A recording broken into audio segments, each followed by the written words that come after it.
And Ross, is someone who's made a name for himself in the Open Series, but now starting to make a name for himself across multiple circuits. Top 8 at Grand Prix Cleveland a couple weeks ago.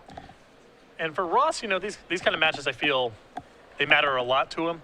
He loves playing against good competition. Yeah. He loves proving himself on camera and on the big stage, and Reid, perhaps the biggest name in the tournament this weekend. Scalding Tarn going to search up an island here for Duke. We will see very quickly that he's on Miracles, as there's a Sensei's Divine top. Ross, of course, known for playing Elves. He's decided to switch it up. We talked to him, about that a little bit earlier today. He said that Dig Through Time was close enough to Treasure Cruise that there were still a lot of young Pyromancers in the format and all the associated splash damage, a bunch of 1 damage effects. And he felt as a result of this that Elves was just not a very good choice. And mixing up with a deck I've never seen him play before in Sultai Delver. Yeah, we actually saw Ross earlier this year when we were in Philadelphia, as he does deploy Delver of Secrets. We saw him earlier this year in Philadelphia actually get second place with Storm. He lost in the finals to Daryl Ayers, who was playing Tamer Delver with Kurt Apes, which was obviously a really fun tournament. Never going to forget that one. This here's a brainstorm from Reid. But Ross, we don't really ever see him doing the Delver thing. He did the Delver thing in Standard. He actually has a Standard Open win with that deck a couple of years ago with the old blue-white Delver deck that ran rampant with Gut Shots and Vapor Snags. But in Legacy, we don't see him do this very often. This here's 8 days on the Brainstorm. Checking with Delver, will Merriam. It is not a spell, so just a 1-1 for now. Duke with some mana issues. He'll have to take 1 right now. He's going to go down to 19. Tie game. Yeah, it looks like Reid kept a 1-land dividing top hand on the play there. Totally justifiable. Try to take a draw step to find the land, then try to resolve a Brainstorm to find the land. Ross sniffed out that there might be something wrong with Reid's draw and decided to daze the Brainstorm, got paid off. Delver Secrets number 2. Duke could be under the gun very quickly here. He'll take a draw step. He'll cast a Brainstorm. That's going to resolve. So Reid will get to take a look at a couple of cards here. See if he can find another land. If he doesn't, this game could be over before it even starts. And now it looks like he's got a tough decision to make. He's going to go in the tank. If he doesn't have land number 2, he still has 1 more opportunity to top next turn in his upkeep and get 1 more look at it. But this is not where you want to be, potentially facing down a 3-turn clock next turn if Ross is able to flip these Delvers. Reid with a Pyroblast in hand, among other options.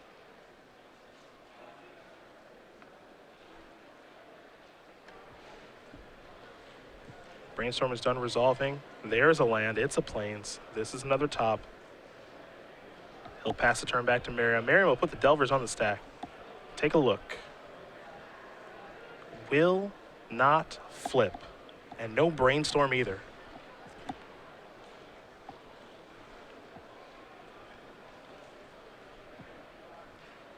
So let's see how he wants to move forward.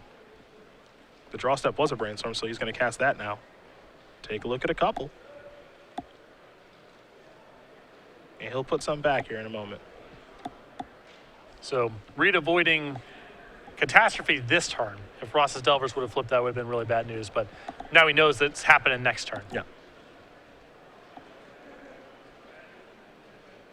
Almost assuredly.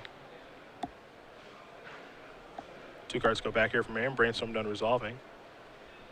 The land is a Verdant Catacombs. In come the Delvers. Duke going to go down to 16.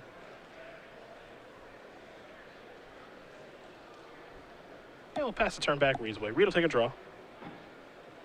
He'll spin a top. Looks like he may be on the hunt for more lands. Forcible counterbalance. I think a Terminus in there too. And for a 3-color build of the deck, Reid with a Pyroblast on his main deck, this is a very basic land-heavy build of the deck. 3 plains and 6 islands. 3 tundras and only 1 volcanic island. And people love their basics in this deck. Well, this is a deck, I think more than almost any in Legacy, that really just needs to make its land drops. And so getting hit with a Wasteland early on is a disaster for the Sora deck. Go to Merriam's turn. Almost sacrificed that Verdant Catacombs. Now he'll sacrifice. So whatever he put away, does not spell, obviously. So no guarantee that those are flipping. Yeah, interesting. I mean, if he sets any spell on top there, even if he doesn't want to draw it, he can reveal and then sack the Verdant Catacombs before his draw step. So Ross's hand must be extremely land heavy for that to have happened. Yeah, that's what leads me to believe too. Is there something going on with his hand that's not great? Yeah. If this is the sequence that he's made. And from, Reid's side of the table, you're really wiping your brow right now because this game could have gone off the rails with you missing your second land drop and so forth. But if Ross misses on this flip, I think Reid's right back in it. Even if he does flip, Terminus can catch him right back up. Days might be a big reveal here, given that Reid is having some mana issues. So Days will be the draw step. Merriam will start by attacking for 6. Duke down to 10. Wasteland. And a passing of the turn. Reid will take a draw. This is a Terminus. No answer. You really got to wonder what's going on with Ross's hand now. Well, I think he might. It's either lands. He might be keeping some creatures back. So if he got hit with the Terminus, he could rebuild. So it wouldn't surprise me if Ross untaps and plays a threat or even 2. Maybe some number of abrupt decays in hand. Could also be the case. Removal makes a lot of sense right now. There's Tassiger.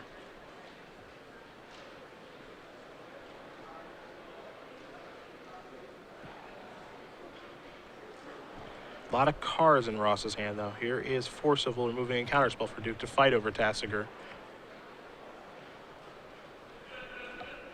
That'll get countered. The follow-up's a Delver. Merriam will pass the turn back. We'll go to Duke in just a moment. He's going to spend his top at the end of Merriam's turn. I think that Reid picked up a Scalding Tarn, in which case now that Pyroblast is available. Third land drop's really important for obvious reasons. What's interesting is will it be a basic or a non-basic since there is a Wasteland on the Well, table. the problem is that if he wants to cast the Pyroblast, it's a one and done. He's only got the 1 Volcanic in his deck. With that said, that's the only red card, so he can make that exchange. It's bad for him to get hit with Wasteland here for obvious reasons, but if he's concerned with casting the Pyroblast, he can do that, get Wasteland, and not be worried about drawing dead red cards for the remainder of the game. Well, he says, give me an island. No interest in a volcanic island. Basic will work just fine. And we'll see what he's got coming here in just a moment, because he sacrificed pretty quickly. Yeah. He's up to something here. Maybe it's counterbalance? It'll just be a dig through time. A card that I know Reid likes a lot of in this deck. 3 copies. Yeah, no copies of Ponder that we saw a lot of in Brian Brondawin's deck last round. A lot of ways to build this deck. Reid on 0 creatures. Brian Brondawin had a couple clicks and a couple snapcasters. This build very reminiscent to what we have seen him play before. Again, dig through time, it seems, is a card Reid is very fond of. Looks a lot like his Players' Championship build from last December. I wonder if part of the reason Reid kept his opening 7, I thought it was fine, is he just assumed that Ross was playing Elves, and he just needs Dividing Top and the ability to set up Terminus. That could certainly be part of it. I mean, I'm shocked. If I was Ross's opponent, I would be shocked at sitting down and watching him open up on Underground Sea and Delver of Secrets. No, me too. That's where you get that little bit of edge. It's like when Joe played Reanimator at the Players' Championship. Yep. Delver's flipping, Spell Pierce the reveal. The combination of Spell Pierce and Daze could be pretty potent right now. Delver going to come in, Duke down to 5.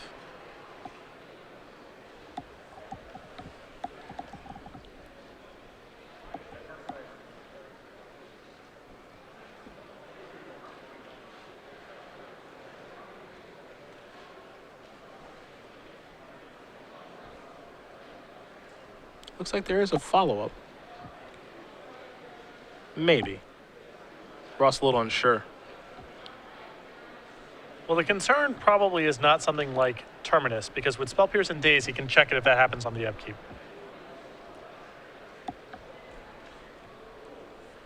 But I feel like Ross needs to add something else. 2 turns here is very dangerous to give Reid. Deathrise Shaman's not a bad addition. Duke gonna spin top.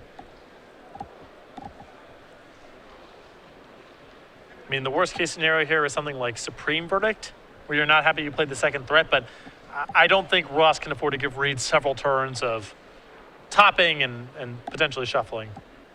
He's tapping 3 mana. Council's Judgment. Spell Pierce. Game over. Ross Merriam going to win game number 1 here over Reid Duke. Saltai Delver up a game here over Miracles. Merriam out for a little revenge against the Duke, given what happened to the Players' Championship. As we turn our attention to the sideboards, you've got Reid's in front of you. a Grafdigger's Cage, a Rest in Peace, 2 copies of Vendilion Click, a Pyroblast, 2 Red Elemental Blast, a Blue Blast, 2 Spell Pierces, a Pithy Needle, 2 copies of Blood Moon, a Basic Mountain, and a Supreme Verdict. The 2 Blood Moons, I think, are coming in here. They're very powerful against Sultai Delver, and they're probably pretty unexpected as well. A lot of Miracle lists are not playing with Blood Moon, even if they do touch a little bit of red. The Mountain comes in as a consequence of that. I think the Supreme Verdict is very good in this matchup. I like the Red Blasts a lot here as well. Other side of things here from Merriam, a Grafdigger's Cage, a Needle, 2 Nile Spellbombs, 3 Thoughtseize, a Dismember, a Flusterstorm, a Vendilion Click, a Treant Nemesis, a Jace the Mind Sculptor, a Sylvan Library, and 2 copies of Golgari Charm. Some pretty basic anti-control stuff will be coming in here. The additional counter spells. I think the Needle will come in here as it's a very good answer to Sensei's Divining Top. I like the Vendilion Click. You know, the Sylvan Library, it's counter spells, sources of card advantage in long games, and specific answers to Sensei's Divining Top or Counterbalance. It's an interesting cat and mouse game with Counterbalance in the Abrupt Decay matchups because some people just immediately cut their counterbalances because they don't want to play against Abrupt Decay. As a result of this, some Sultai decks go ahead and just cut their Abrupt Decays, anticipating that. So that gives an incentive for people to bring some counterbalances back in because they're playing against fewer copies of Abrupt Decay post-board. And that sort of cat and mouse guessing game is very interesting.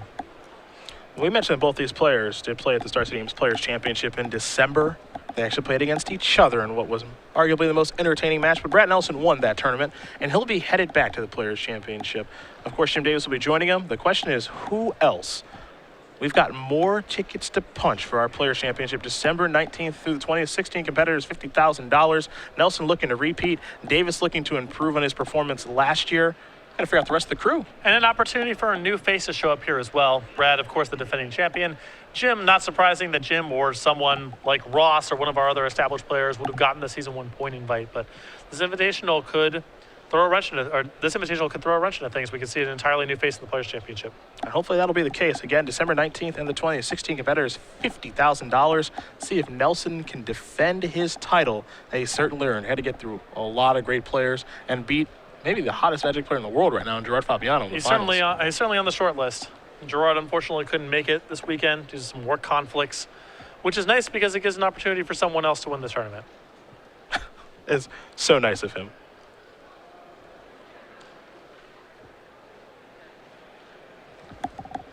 Well, game number 2 is going to be underway here in just a moment between Merriam and Duke. So if you are just joining us, appreciate having us. Cedric Phillips, Patrick Sullivan, of course, Matthias Hunt, Nick Miller, and new member of Open Series coverage, Ken Crocker, along with the rest of the SCG Live crew, here for our Season 1 Invitational in Richmond. At SCG Live, hashtag SCGINVI for your tweets all weekend long, as we are in round 6 of 16 right now. Ross, Merriam, and Reid Duke doing battle.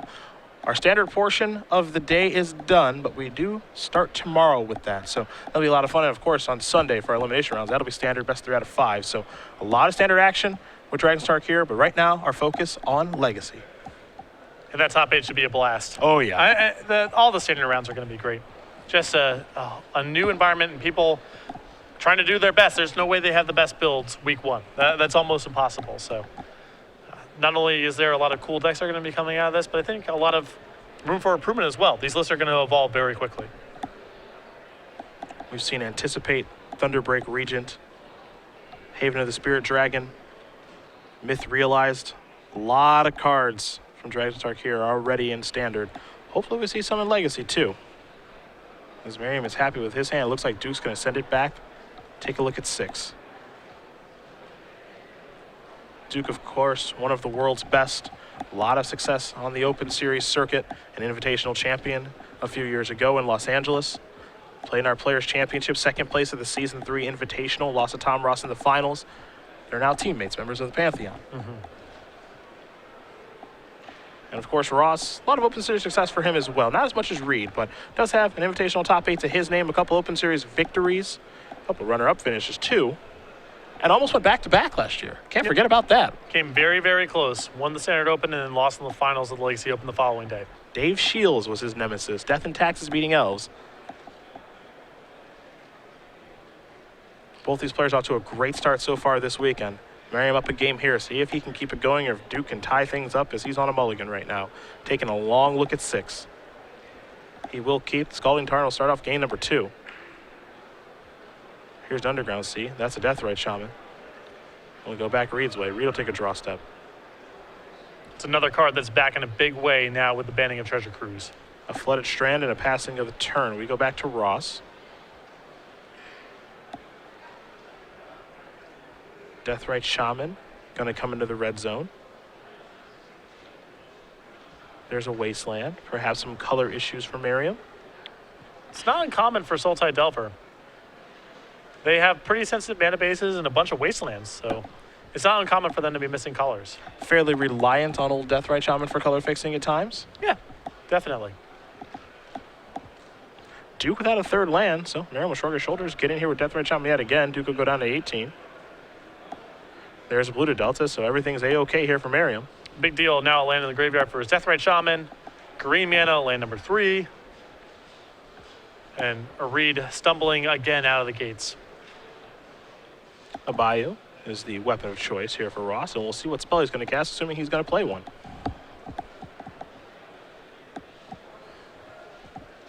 It's a Tarmogoyf.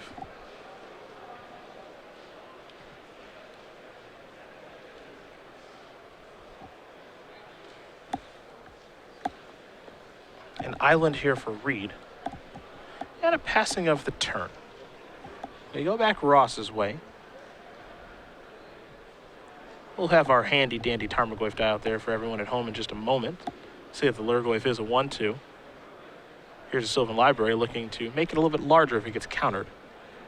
Good sequencing there. You want to play pre-combat, so if Reid has a counterspell. Now there's an enchantment in the graveyard. It's a good deal either way. If it gets countered, Goyf's bigger, and if it resolves, well, that's pretty good too. You have a Sylvan Library in play. So there is the library, and it is in play.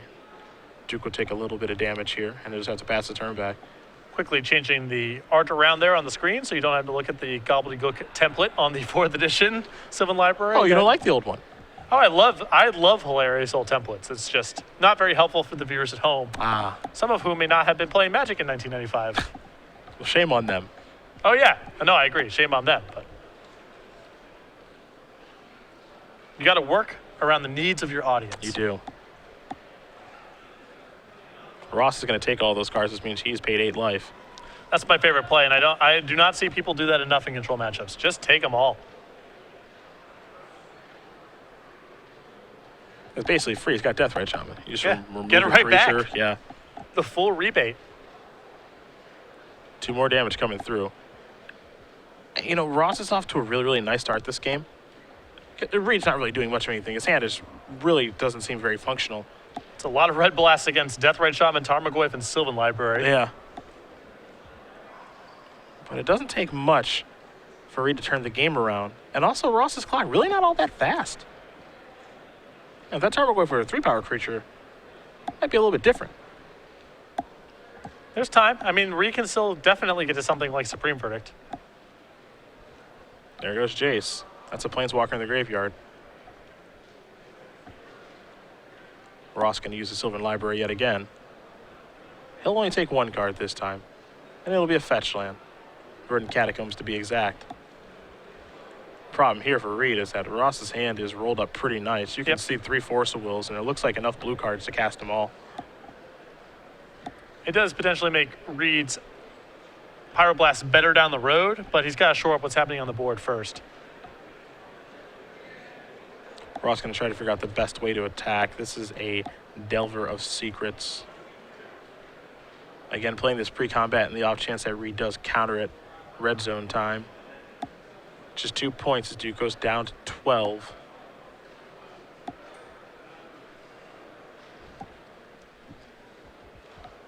You can see in Reid's hand, it does look like he does have a copy of Blood Moon. Here's Terminus, sacrifice here. And Reid also has the copy of Supreme Verdict in hand. Yeah. Just doesn't have the land. Land number 4 here is great. Yeah. If Reid's able to find it. Terminus is not a bad consolation prize, but, you know, Ross can fight over this and maybe win the battle. And the risk here is if Ross does win the battle, Reid might not get to untap. Yep. Force will going to target Terminus. Merriam going to have to take a little bit of damage to cast it. Reid going to search up a mountain here. Reid with an affinity for the Ice Age cards. I really like it. I like it too, actually. Ice Age Basics, Ice Age Counterspell, the Blasts. There is a blast. What this is doing, though, This is filling up the graveyard here for Merriam. Yeah, the problem is Reid has to win this fight now because the Deathrite Shamans are going to do too much otherwise. Flusterstorm's going to try not to let him. Reid's going to lose that fight. And now there's an instant and a sorcery in the graveyard.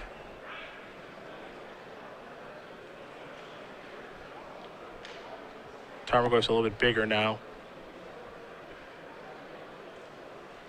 Yeah, it should be a 4/5 thanks to there being a sorcery. Reid will point that out.